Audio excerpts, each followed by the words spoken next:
Hi everyone, I'm Alice and today we're going down the rabbit hole and discussing some Disney news. We've had a decent number of headlines regarding Disney the past couple of weeks or so, and while they all deserve their own video, I'm not in a situation where that is a possibility, so this is the next best thing.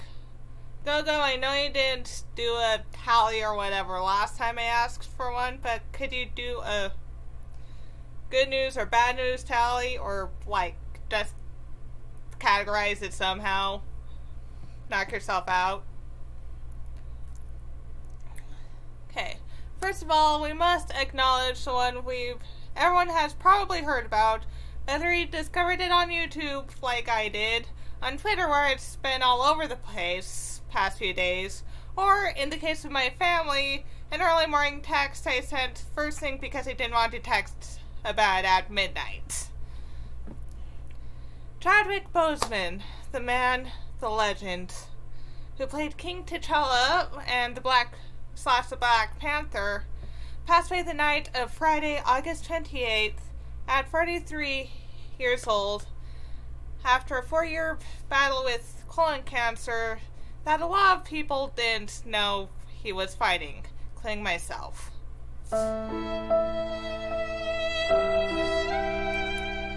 So, no Black Panther 2. Is now the time? Now, considering the significance of the Black Panther in the MCU, it's very likely that the role will be recast, because they have to, although there have long been rumors of Shuri taking her brother's place, which, personally, I would not mind at all. Although it's narratively speaking, I don't know how that would work.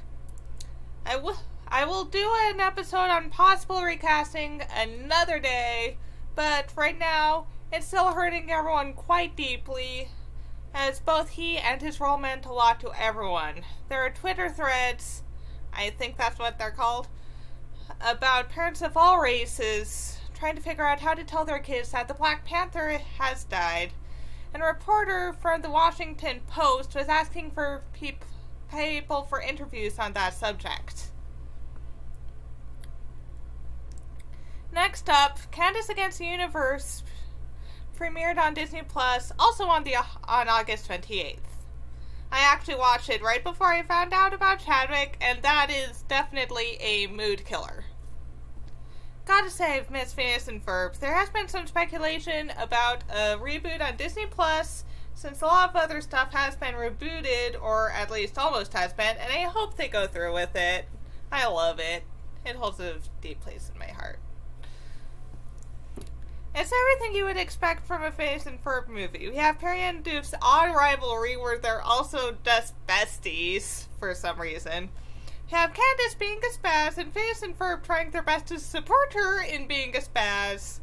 We have bizarre sci-fi elements that everyone just accepts.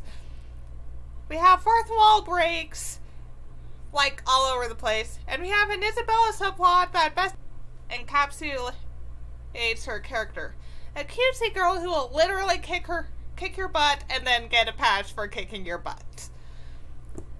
My two complaints are, 1, Thomas Inkster is no longer the voice for Ferb Fletcher, and it hurt me inside for some reason, although news I found out later that night hurt me worse. And although I'm sure there's a reason he left, he's a pretty big name, he might have just felt like there was something better to do. And really, I couldn't tell the difference because Ferb doesn't talk a lot, and when he do, it's just a very deep British voice. Heck, he could probably catch Benedict Cumberbatch and he wouldn't notice, but it still kind of hurt for some reason. And number 2, there was no Finnabella in it.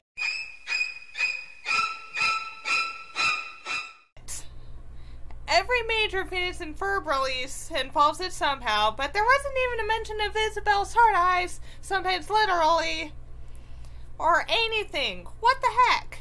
it is quite possible that they just wanted to show who Isabella is as a character outside of being just a love interest for a very oblivious Phineas.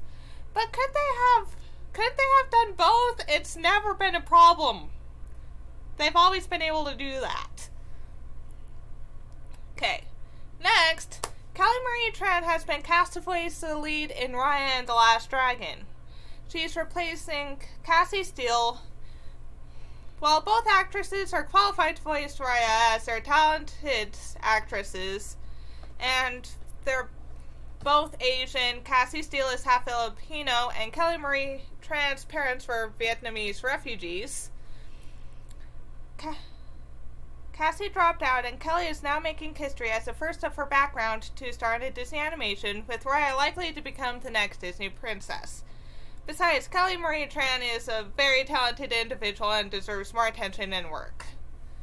Because Star Wars fandom kind of did her dirty. Next, Disney is officially in pre-production for a Haunted Mansion movie. Hopefully this is an origin story, as there are so many mysteries about the Haunted Mansion that I would love answered, and not another disaster starring Eddie Murphy.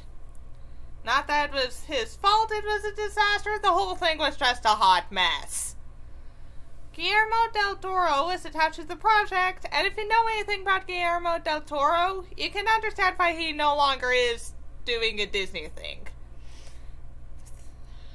That being said, the current screenwriter that they have on board is best known for writing Parks and Rec episodes, so it's really gonna come down to, would you rather a super creepy movie or a really funny movie about a haunted house?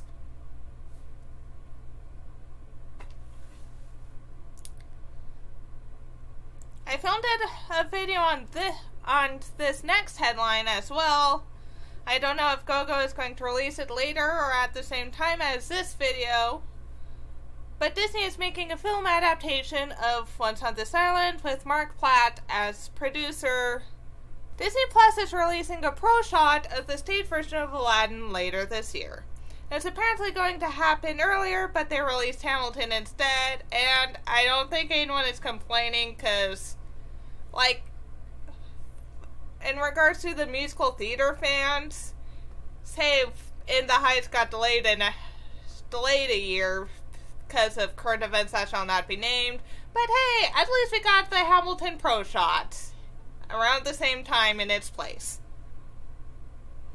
We don't know the full cast yet. They're doing a mishmash of multiple stage casts, but I can say that few, if any, cast members will actually be of Middle Eastern or West Asian descent, as the play has gathered a lot of controversy in ages past for its colorblind casting, which sometimes is good, like having the multiracial Jordan Fisher play Evan Hansen, but also sometimes means that Aladdin is just very tan rather than actually ethnic. On September 1st, Natalie Portman arrived in Australia reportedly to start filming Thor: Love and Thunder. Reported because someone on Twitter said that the filming doesn't line up with the release dates, especially since coming out long after other Marvel movies, and they just barely started shooting or whatever. I'm going to trust the news this time, as these movies tend to be pretty CGI heavy, which takes time. There's one sequence in Spider-Man Far From Home that alone took 8 months to complete the CGI on. And they also might be spacing out filming for health and safety reasons, which I totally understand.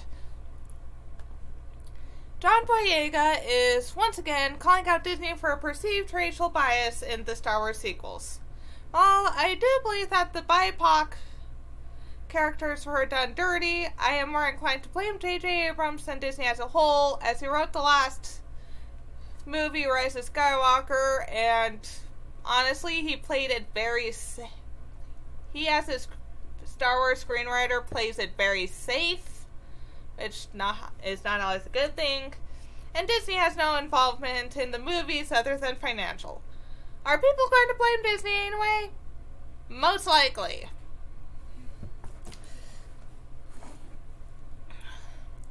There's a Quinjet in DCA! For those of you who don't know, the Quinjets are the Avenger jets. They're basically what the Avengers fly around to, like, save the world and stuff. And it's intended to be the main landmark in Avengers Campus, like the Millennium Falcon is for a Galaxy's Edge, or as the Disney vloggers call it, simply Batuu. The Disney overlords say that this land will be ready to go by December, which will be great because I'm used to